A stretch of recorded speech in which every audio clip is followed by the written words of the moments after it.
नदी किनारे एक विशाल पेड़ था। उस पेड़ पर बगुलों का बहुत बड़ा झुंड रहता था। उसी पेड़ के कोटर में काला नाग रहता था। जब अंडों से बच्चे निकल आते और जब वह कुछ बड़े होकर माँ बाप से दूर रहने लगते, तभी वह नाग उन्हें खा जाता था। इस प्रकार वर्षों से काला नाग बगुलों के बच्चे हड़पता आ रहा था। बगुले भी वहां से जाने का नाम नहीं लेते थे, क्योंकि वहां नदी में कछुओं की भरमार थी। कछुओं का नरम मांस बगुलों को बहुत अच्छा लगता था। इस बार नाग जब एक बच्चे को हड़पने लगा, तो पिता बगुले की नज़र उस पर पड़ गई। बगुले को पता लग गया कि उसके पहले बच्चों को भी वह नाग खाता रहा होगा। उसे बहुत शोक हुआ। उसे आंसू बहाते एक कछुए ने देखा और पूछा, मामा, क्यों रो रहे हो? गम में जीव हर किसी के आगे अपना दुखड़ा रोने लगता है। उसने नाग और अपने मारारत बच्चों के बारे में बताकर कहा, मैं उससे बदला लेना चाहता हूं। कछुए ने सोचा, अच्छा, तो इस गम में मामा रो रहा है। जब ये हमारे बच्चे खा जाते हैं, तब तो कुछ ख्याल नहीं आता कि हमें कितना गम होता होगा। तुम सांप से बदला लेना चाहते हो, तो हम भी तो तुमसे बदला लेना चाहेंगे। बगुला अपने शत्रु को अपना दुख बताकर गलती कर बैठा था। चतुर कछुआ एक तीर से दो शिकार मारने की योजना सोच चुका था। वह बोला, मामा, मैं तुम्हें बदला लेने का बहुत अच्छा उपाय सुझाता हूँ। बगुले ने अधीर स्वर में पूछा, जल्दी बताओ, वह उपाय क्या है? मैं तुम्हारा एहसान जीवन भरा नहीं भूलूंगा।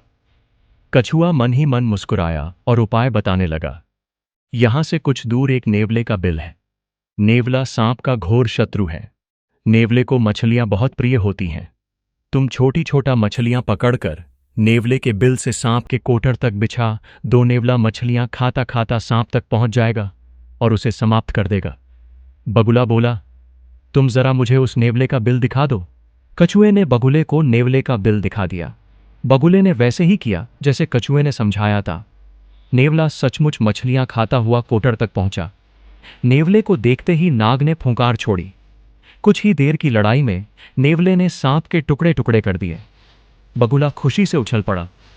कछुए ने मन ही मन में कहा, यह तो शुरुआत है मूर्ख बगुले। अब मेरा बदला शुरू होगा और तुम सब बगुलों का नाश होगा। कछुए ने बगुले को नेवले का बिल दिखा दिए। बगुले ने वैसे ही किया जैसे कछुए ने समझाया था। नेवला सचमुच मछलियां खाता हुआ कोटर तक पहुंचा। नेवले को देखते ही नाग ने फुंकार छोड़ी। कुछ ही देर की लड़ाई में नेवले ने सांप के टुकड़े टुकड़े कर दिए। बगुला खुशी से उछल पड़ा। कछुए ने मन ही मन में कहा, यह तो शुरुआत है मूर्ख बगुले। अब मेरा बदला शुरू होगा और तुम सब बगुलों का नाश होगा। कछुए का सोचना सही निकला।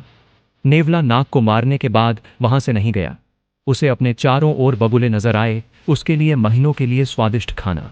नेवला उसी कोटर में बस गया जिसमें नाग रहता था और रोज एक बगुले को अपना शिकार बनाने लगा। इस प्रकार एक एक करके सारे बगुले मारे गए।